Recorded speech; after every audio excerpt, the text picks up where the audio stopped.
Imaginez un instant, des détenus transférés d'un pays à un autre, des accords secrets signés dans l'ombre, et au cœur de tout ça, un nom qui revient sans cesse. Macky Sall. Mais attendez une seconde. Et si tout ce bruit autour de cet accord n'avait rien à voir avec l'ancien président du Sénégal? Aujourd'hui, on plonge dans cette affaire brûlante pour démêler le vrai du faux. Restez avec moi, ça va secouer. Depuis quelques semaines, une rumeur circule sur les réseaux sociaux et dans les discussions au Sénégal, un prétendu accord de transfert de détenus entre le Sénégal et un autre pays viserait à protéger ou à impliquer Macky Sall. Certains disent que c'est une manœuvre politique, une façon de régler des comptes ou de cacher des vérités. Mais avant de crier au complot, prenons du recul et regardons les faits. Qu'est-ce qui se passe vraiment? Première chose à savoir, un accord de transfert de détenus, ce n'est pas une invention sénégalaise. Ça existe partout dans le monde. L'idée, c'est simple, permettre à des prisonniers de purger leur peine dans leur pays d'origine ou dans un autre pays, souvent pour des raisons humanitaires ou logistiques. Rien de bien mystérieux là-dedans. Mais au Sénégal, dès qu'on parle de justice ou de politique, ça prend vite des proportions, disons, explosives. Alors, pourquoi cet accord fait-il autant parler?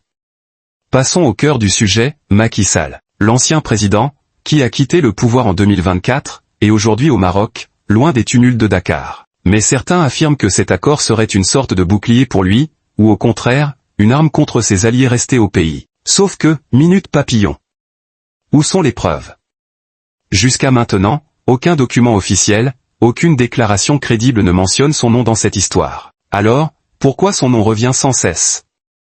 Est-ce qu'on essaie de le salir, ou est-ce juste le réflexe habituel de tout lier à celui qui a dirigé le Sénégal pendant 12 ans? Regardons les choses en face, Macky Sall a ses détracteurs, et ils sont nombreux. Entre les accusations de répression pendant son mandat et les plaintes déposées contre lui devant des instances internationales, il reste une figure clivante. Mais lier cet accord à sa personne sans preuve solide, c'est comme construire une maison sur du sable. Les autorités actuelles, sous Bassirou Diomaye Faye, n'ont pas non plus laissé entendre que cet accord le visait. Alors, est-ce une coïncidence montée en épingle, ou y a-t-il vraiment quelque chose qu'on ne nous dit pas?